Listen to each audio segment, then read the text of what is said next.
রাতের 3 ভাগের 1 ভাগ যখন অতিবাহিত হয়ে যায় তো বুখারী শরীফের রিওয়ায়াত হলো আল্লাহ দুনিয়ার আকাশে চলে আসেন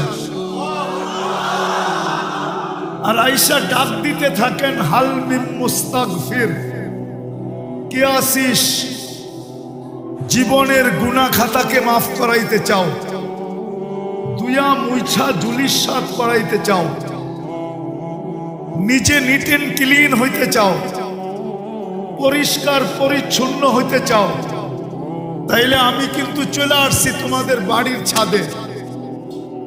বেশি কিছু করতে হবে না, শুধু হাত দুটা উঠাইবা আর এতটুকু বইলা দিবা সুবহানাক ফাকিনা আযাবান নার, জয় আল্লাহ আপনি পবিত্র, আমাকেও মাফ করে পবিত্র বানায় দেন।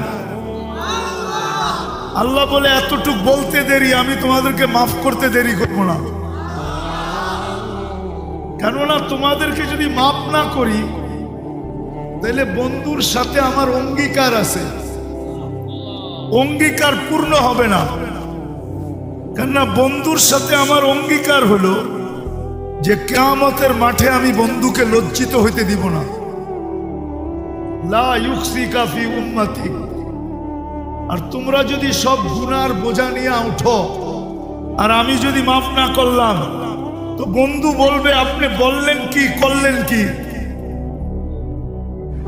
আমার উম্মত তো সব গুনার বোঝা নিয়ে উঠছে। আল্লাহ বলে এই জন্যই আমি প্রতিদিন রাত্রে প্রথম আকাশে চলে আসি আর নিজের পক্ষ থেকে ডাকতে থাকি যেন তোমরা হাত উঠাও আর আমি মাফ করি, আর কিয়ামতের দিন তোমরা পুত পবিত্র হয়ে দাঁড়াও আর বন্ধু দেখা যেন খুশিতে হাসতে থাকে যে আমার উম্মতের তো কোনো গুনাহ খাতাই নাই। আরেকটা কোরআনের আয়াত আছে সাউফা ইউতিকা রাব্বুকা ফাতারদা, আল্লাহ ঘোষণা দিতেছেন বন্ধু আপনাকে আমি রাজি করে ছাড়বো। আচ্ছা বলেন, আমরা যদি গুনাহ খাতা নিয়ে উঠি তাহলে আল্লাহ রসুল কি রাজি হবে?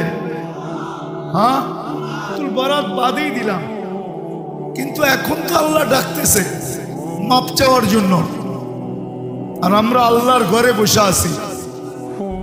আল্লাহর কথা শোনার পরে, আল্লাহ রসুলের কথা শোনার পরে যদি দিলে দাগ টানলো, রেখাপাত করলো, আর আমি হাত উঠানোর পরে যদি আমার চোখের কোণায় মাছির মাথা পরিমাণ একটু পানি উদিত হলো, আল্লাহর ভয়ে, জাহান্নামের ভয়ে, জান্নাতের আগ্রহে যদি একটু পানি উদিত হলো, তো এটাও তো বুখারী শরীফের রিওয়ায়াত যে মাছির মাথা পরিমাণ পানি তোমার চোখের কোণায় জাহান্নামের ভয়ে উদিত হইতে দেরি, আমরা তোমার চক্ষুটা না এই শরীরটাকে জাহান্নামের উপরে হারাম করতে দেরি করব না। জাহান্নামের আগুনটা তোমার উপরে বুঝাইতে দেরি করব না, তোমার নামে জান্নাত লিখতে দেরি করব না। বিদায় শয়তান কোত্থেকে চাবে যে আপনি মনোযোগ দিয়ে শুনেন, দিলের কান দিয়ে শুনেন চুপচাপ। আল্লাহ বলতেছেন ফাস্তামিউ ওয়া আনসিতু, বিলকুল চুপচাপ শুনো, কোনো আওয়াজ যেন না হয়। কিন্তু আমরা যদি আওয়াজ করলাম তো আল্লাহর হুকুম মানা হলো? আমি কোরআন পড়তেছি, ইদা কুরিয়াল কোরআন ফাস্তামিউ ওয়া আনসিতু, যখন কোরআনই কথা বলা হয় বা কোরআন পড়া হয় বা কোরআনই কথা বলা হয় তখন বিলকুল দিলের কান লাগাও, বিলকুল চুপচাপ, তাইলে তোমার ভিতরে আমরা রং লাগাবো লাআল্লাকুম তুরহামুন। তোমরা যেরকম রং দেখা কিনো, এখন তো মসজিদের ভিতরে কি বলবো বেশিরভাগই যুবক দেখতেছি। আচ্ছা 14 তারিখে ফুল কি দেখা কিনছো এটা বলো, বলো 14 তারিখে যে ফুল কিনছো কি দেখা? আরে তুমি কিনো নাই, কিন্তু এখানে কিনছে এরকম লোক বহুত আছে। চেহারায় বলতেছে, চেহারা আমি যেটি দেখতেছি ওই চেহারায় বলতেছে এখানে ফুল কিনার লোক আছে। 14 তারিখে কিনছে,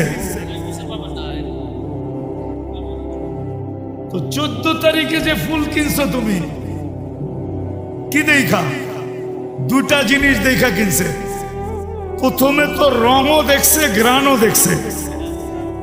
যখন রং আর ঘ্রাণ আলা বাজার আউট হয়ে গেছে তখন বলছে কমসে কম এরকম একটা ফুল দাও যেটা রঙে ভরা। কিছু ফুল পাওয়া যায় শুধু কালার আর কোনো ঘ্রাণ নাই। বলছে আজকে ইজ্জত বাইচা যাবে যদি শুধু কালার আলাটাও দিতে পারি, তাইলে হয়তো আমাকে লেখা পাঠাইতে পারে যে I.ইউ। আর যদি রঙও নাই কালারও নাই, যদি ফুল নিয়ে গেলাম তাইলে জুতা যে দেখাবে এতে কোনো সন্দেহ নেই। আচ্ছা বলো, সাধারণ দুনিয়ার একটা মেয়ে ও যদি কালার আর রং ছাড়া গ্রহণ না করে, তাহলে যেই আল্লাহ তোমাকে আমাকে অস্তিত্ব দিল, এক ফোঁটা পানির থেকে যুবক বানাইলো, আমাকে পুরুষ বানাইলো, আরেকজনকে নারী বানাইলো, তৃতীয় লিঙ্গ বানাইলো না, ওই আল্লাহ রং আর কালার ছাড়া আমাকে তোমাকে গ্রহণ করবে তো করবে কি করে? আমাকে যুক্তি দিয়ে বুঝান। একটু যুবক বোঝো, একটু বোঝো, আমার কথাটা একটু ভাবো। দেখো আমার একটা জায়গার কথা মনে উঠছে। আমি বড় দুনিয়া ঘুরা ব্যক্তি, যদিও আমার দেশে আমার মান নাও থাকতে পারে, কিন্তু আলহামদুলিল্লাহ আমার দেশে আমার অদ্বিতীয় নাই। কোরআনে যত জায়গার কথা লেখা আছে আমাকে গুনতে হবে আমি কোনোটা দেখি নাই কিনা, এটা আমাকে গয়না বলতে হবে। তো আমার এক জায়গার কথা মনে উঠলো, ধ্বংস স্তূপকে ঈসা আলাইহিস সালাম দেখা, ওই গ্রামকে দেখা ঈসা আলাইহিস সালাম জিজ্ঞাসা করছিলেন সাথীদেরকে যে তোমরা কি জানতে চাও যে এই গ্রামবাসীকে আল্লাহ সমূলে ধ্বংস করলেন কি করে? তো সাথীরা বলতেছিল যদি আপনি জানান তাইলে আমাদের জন্য খুব ভালো হয়। উনি জানাইছেন বিদায় আমাদের নবীজি আমাদেরকে জানাইছেন। উনি গ্রামবাসীকে জিজ্ঞাসা করছেন, ইয়া আহলাল কারিয়া আজিবু রূহাল্লাহ, এ গ্রামবাসী আল্লাহর রূহের ডাকে সাড়া দাও। তো একজন মাটির নিচের থেকে চিৎকার দিয়া বলতেছে, মাদা তুরিদু মিন্না, আপনি আমাদের কাছ থেকে কি জানতে চান? তো বলতেছে লিমাদা দাম্মারাকুমুল্লাহু তাদবীরা, তোমাদেরকে আল্লাহ সমূলে কিভাবে ধ্বংস করলেন? তো নিচের থেকে জবাব আসছে, বিতনা বিল আফিয়া, আমরা বড় নিশ্চিন্তে ঘুমাইতেছিলাম, ফুর্তি করতে করতে নিশ্চিন্তে আমরা ঘুমাইতেছিলাম। আসবাহনা ফিল হাবিয়া, সকালে উঠা দেখি আমরা হাবিয়া দুজকের। আজকে সূর্য কিন্তু বলতে বলতে ডুবছে। বাংলাদেশের উপর দিয়া যখন ডুবতে ছিল তো বলতে বলতে ডুবছে, লান আউদ ফি হায়াতিকা আবাদা, ও বাংলাদেশের মানুষ, হতে পারে তোমরা কাল সকালে আমাকে উঠতে নাও দেখতে পারবে। জ্বলন্ত প্রমাণ, কয়েকদিন আগেই তুর্কিতে যে ভূমিকম্প আসছে, 1.5 লক্ষ মানুষ মারা গেছে, একটা শহর মাটির সাথে মিশা গেছে। ওরাও তো নিশ্চিন্তে ঘুমাইতেছিল।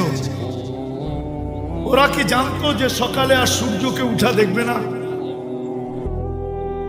জানি না কে কোথায় পৌঁছে গেছে, জান্নাতে গেছে না দুজকে গেছে, এটা তো আমাদের কারো জানা নাই।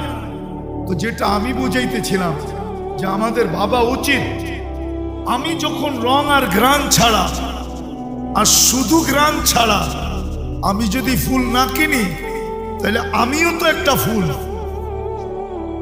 সৃষ্টির ভিতরে আমি একটা ফুল না? আমি যদি সৃষ্টির ভিতরে ফুল না হইতাম তাহলে আমার ভিতরে আমার মাথায় শ্রেষ্ঠত্বের মুকুট কেন দিতেন? আমাকে সৃষ্টির সেরা কেন বলতেন? সৃষ্টির ভিতরে আমাকে সবচেয়ে সুন্দর কেন বলতেন? সৃষ্টির ভিতরে সবচেয়ে সুন্দর গঠনওয়ালা কেন বলতেন? হাজারো জিনিস আছে। বুঝা গেল সৃষ্টির ভিতরে মানুষ নামের আমিও একটা ফুল। ওই আল্লাহ আমাকে কি করে গ্রহণ করবে যদি আমার ভিতরে ঘেরান না থাকলো, যদি আমার ভিতরে রং না থাকলো? আমার আলোচ্য বিষয় তো এটাই ছিল যে আত্মশুদ্ধি কি জিনিস, এটার প্রয়োজন কি জিনিস, কেন প্রয়োজন। কিন্তু আপনাদের হট্টগোল তো আমাকে ওইদিকে যাইতেই দিতে চায় না, হট্টগোল যাইতে দিতে চায় না। আর এরকম হট্টগোলের ভিতরে কথা বলে মজাও পাওয়া যায় না, কেননা আপনাদের একাগ্র চিত্ততা যত হবে কথা কিন্তু দিলের থেকে আসে না। কেউ যদি ভাবে যে আমি মনের থেকে সাজায়া বলবো, আমি বলবো, সে ভুল বলে। কথা কিন্তু উপর থেকে আসে, উপর থেকে দিলের ভিতরে ঢোকে, মুখ দিয়া এটা স্পিকার হিসাবে সামনে যায়। মুখটা অনলি স্পিকারের কাজ করে, কথা কিন্তু ওই উপর থেকে আসে। আল্লাহর কাছ থেকে আল্লাহ কথা ঢালতে থাকে। আর এরকম হট্টগোলের ভিতরে আল্লাহ কথা ঢালবেন না। আর আমারও বলার অভ্যাস নাই। যারা জানে আমাকে মাঠে ময়দানে, ওরা জানে আমার সবাই নিশ্চুপ হইতে হয়, কেননা আমার সুর নাই। আমি সুর দিয়ে আপনাদেরকে মাতাল করতে পারবো না। কিন্তু আমার যখন নিশ্চুপ হবে,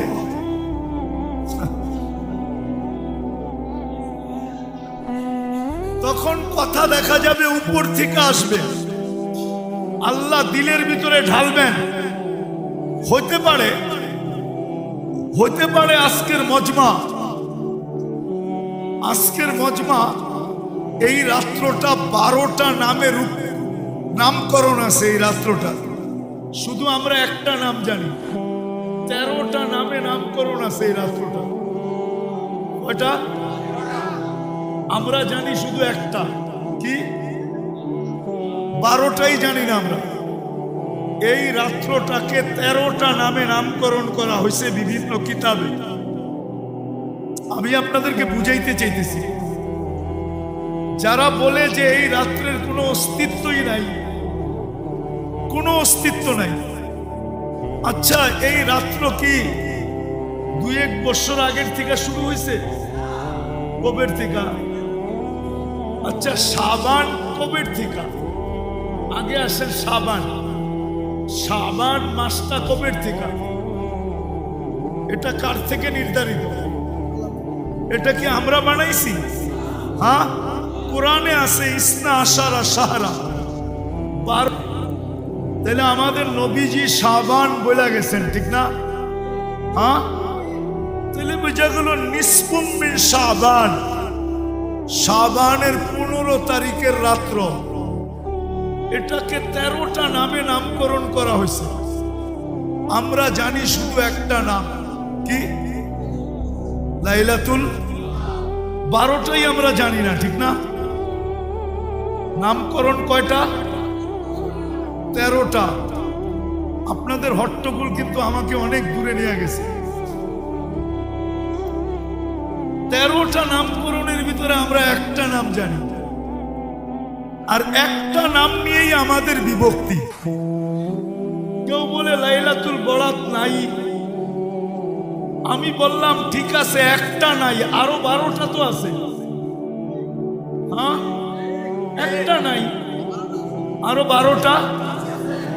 কি একটা নাই?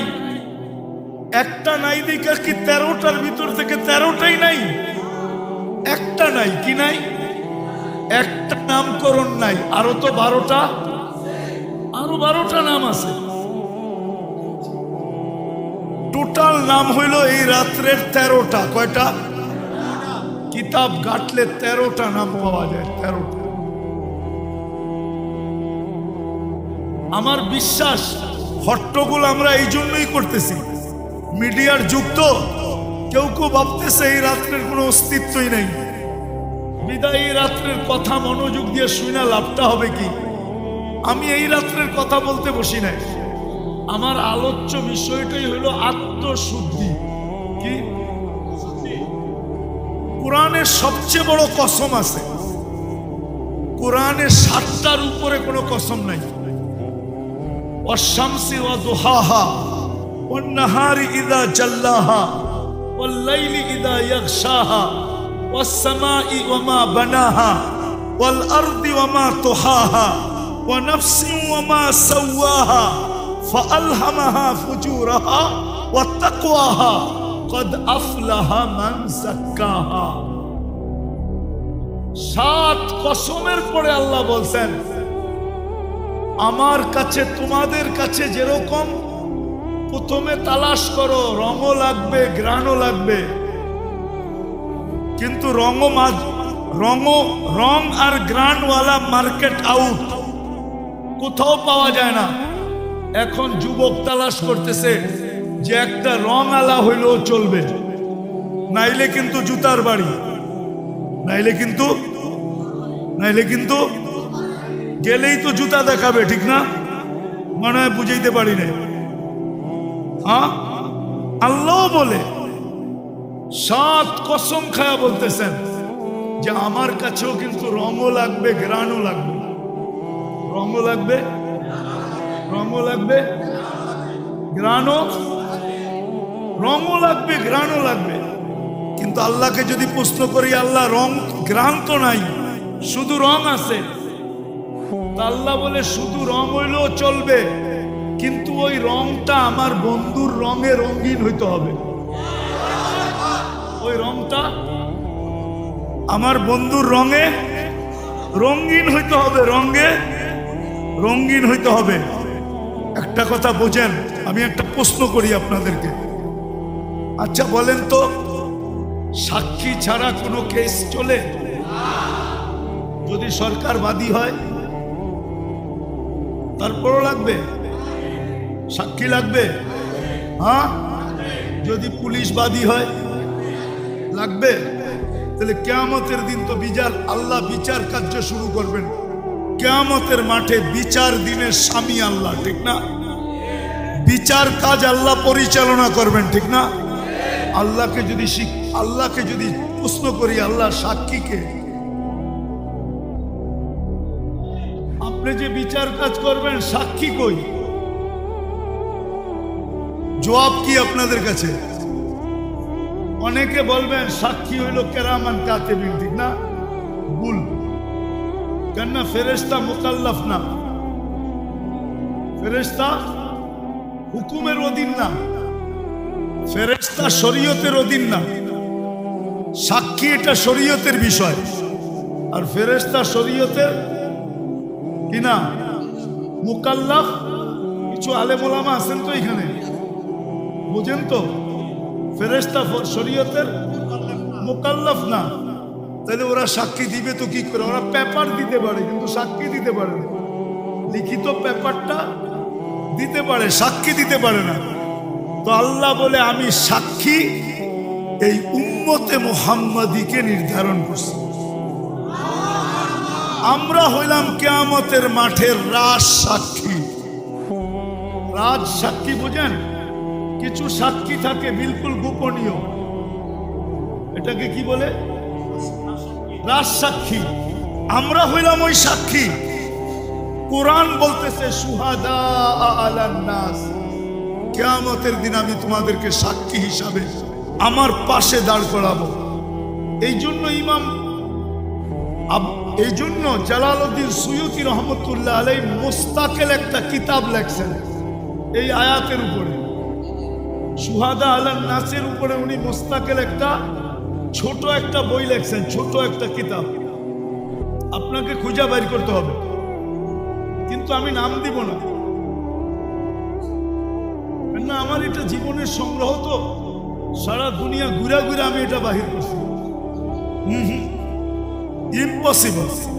আপনি এখন আমার বিরুদ্ধে লিখতে থাকেন যত পারেন ফেসবুকে, কিন্তু আপনি যদি টুকান তাইলে পাবেন। আমার মতো ঘুরেন, টুকান, পাবেন। কেননা আমি তো রত্ন কুড়াইয়া নিয়ে আসছি সমুদ্রের তলদেশ থেকে, আর আপনি বাইতুল মুকাররম আমার পাশে বই রত্ন নিয়ে যাবেন? এত সহজ। আমি এত কাঁচা মাছ খাই না, ফ্রাই করি, তারপরে পাকাই, তারপরে খাই, ডাবল পাকায় খাই। তো যেটা বুঝাইতেছিলাম, আমরা সাক্ষী কিয়ামতের দিন। এটার উপরে জালালউদ্দিন সুয়ুতী রহমতুল্লাহ আলাইহি মুস্তাকিল কিতাব লেখছেন, শুধু এতটুক শব্দ দিয়ে, সুহাদা আলান নাস। তারপরে উনি দলিল নিয়ে আসছেন, শত দলিল আনছেন, উনি লেখছেন। তো যেটা বুঝাইতেছিলাম, আমি শেষ জায়গায় চলে আসছি, দেড়টা বাজতে চলছে। আল্লাহ আমাদেরকে গ্রহণ করবেন রং দেখা আর ঘ্রাণ দেখা।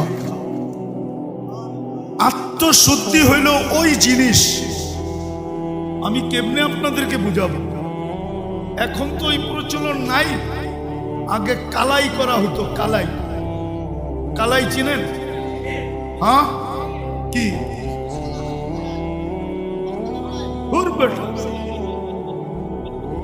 আগে পাতিলের ভিতরে কালাই করা হতো। আমাদের দেশে আগে পাতিল ছিল, ইয়ের পাতিল, কি বলে এটাকে, তামার পাতিল। তামার পাতিলে আগে খানা, বড় বড় প্রোগ্রামে তামার পাতিলে পাকানো হতো। এখনো আছে, এখনো অনেক জায়গায় তামার বড় বড় পাতিলে। এটাকে বৎসরে 2-3 বার রূপালি কালার দিয়া, রূপার কালার দিয়া কালাই করতে হয়, কালাই। হ্যাঁ, আত্মশুদ্ধি হইল নিজেকে কালাই করা। যে রং তো নাই আমার, তারপরও আমি কালাই করে নিজেকে রঙিন বানাইলাম। কালাই করে নিজেকে রঙিন বানাইলাম। নাইলে আপনি বলেন, আমরা যতটুকুই ইবাদত করছি পর্যন্ত বা করতেছি, কি আল্লাহর শান অনুযায়ী হয়েছে? হ্যাঁ, ঢাকা শহরের অর্ধেক মানুষ তো এখন ঘুমাইতেছে, আর যুবকরা শুধু ভ্যান ভাড়া কইরা, অটো ভাড়া কইরা মসজিদে মসজিদে ঘুরতেছে। আরেক দল পাবেন যায় আজিমপুরের ভিতরে ভিড় জমাইতেছে, 200-400 মোবাইল হারায় আসবে আজকে, ঠিক না? হ্যাঁ, আরেক দল যায় দেখবেন, আমি বিরোধিতা করতেছি না, শুধু মাজারে মাজারে যায়া এরকম ভিড় জমাইতেছে, ঠিক না? কিন্তু এই রাত্রটা তো এই জন্য ছিল না, এই রাত্রটা তো ছিল কালাইয়ের জন্য, কালার রাত্র। ওয়ামান আহসানু মিনাল্লাহি সিবগা, কালার রাত্র ছিল, রং লাগানোর রাত্র ছিল, যে তুমি রং লাগাও, নাইলে এটা 13টা নাম কেন হবে? আমার মনে হয় এই বাইতুল মুকাররমের মজমা যদি মিডিয়ায় যায়, কালকেই হয়তো আমার কাছে ফোন যাইতে পারে 200-100, যে 13টা নাম আপনি কোত্থেকে পাইলেন? আমরা তো জীবনভর একটা নামই শুনলাম, ফাউন্ডেশনালা বলক জন্মলগ্ন থেকে আজ পর্যন্ত, যে এই রাত্রের 13টা নাম আছে, কোনোদিন শুনছে কিনা আমাকে বলুক। হ্যাঁ, 13টা নাম এই রাত্রের, 13টা। কয়টা?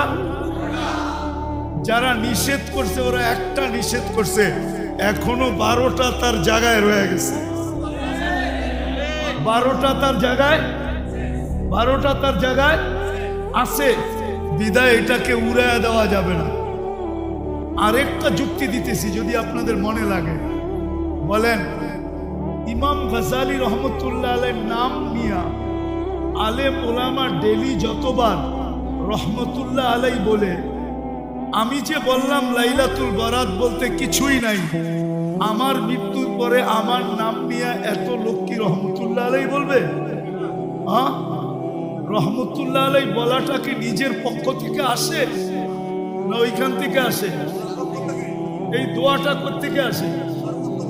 হ্যাঁ, কি ওলামা কি বলে?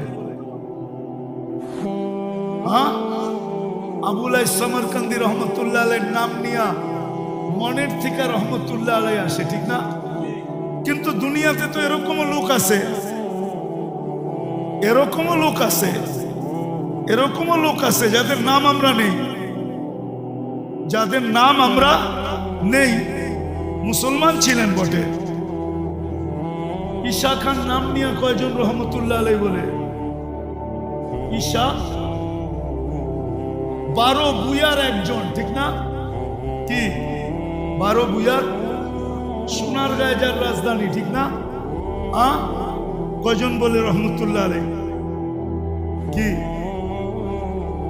আরো আমি দেখাইতে পারি, কিন্তু আমি যে নিষেধ করে দিলাম একটা, যেটার কোনো লাইলাতুল বরাত বলতে কোনো অস্তিত্বই নাই, আমি প্রথম যুক্তি দিছি, একটা আপনি না করছেন, কিন্তু 12টা এখনো রয়ে গেছে।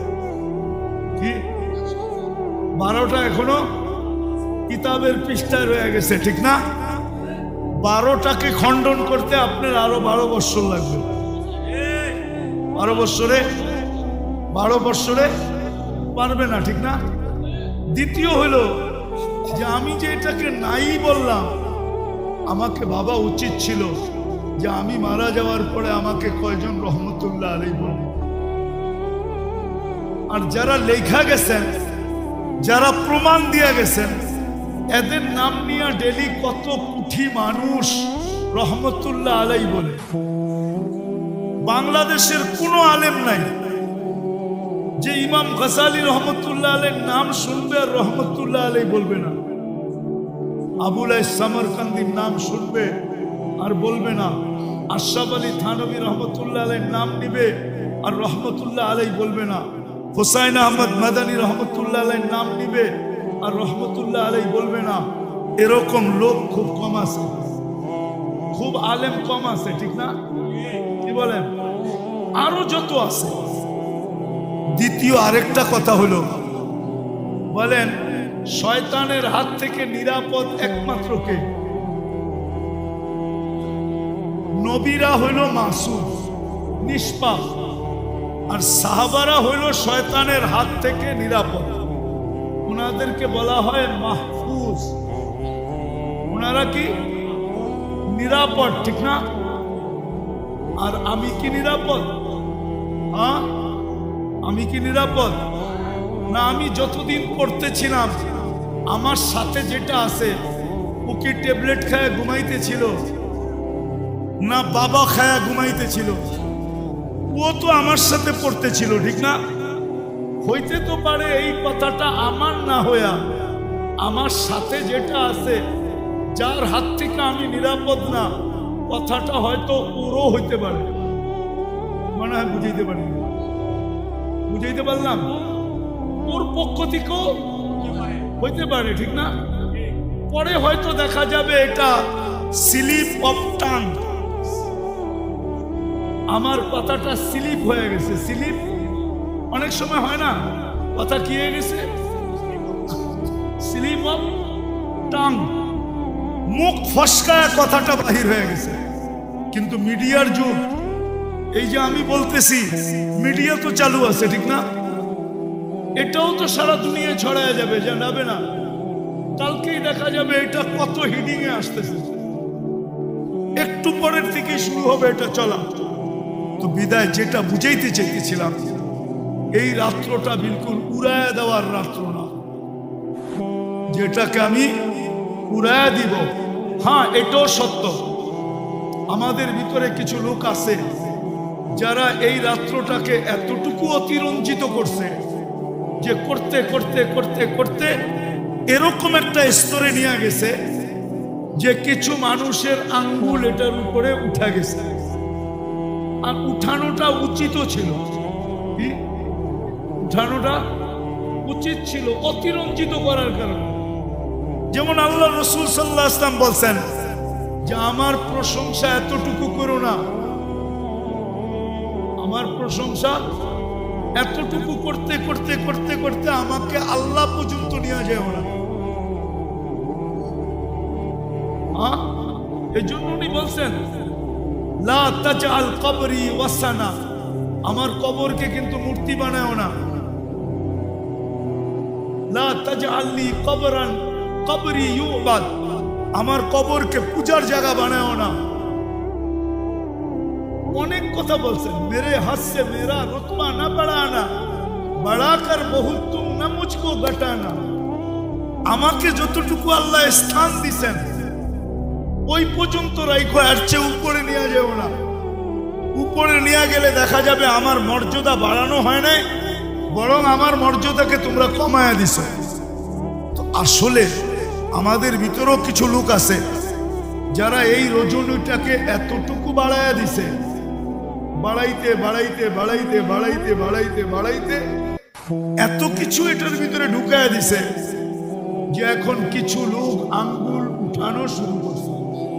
সুযোগ পাইছে বা উচিতও ছিল, কি উচিত ছিল, কিন্তু উচিত কাজ করতে যায়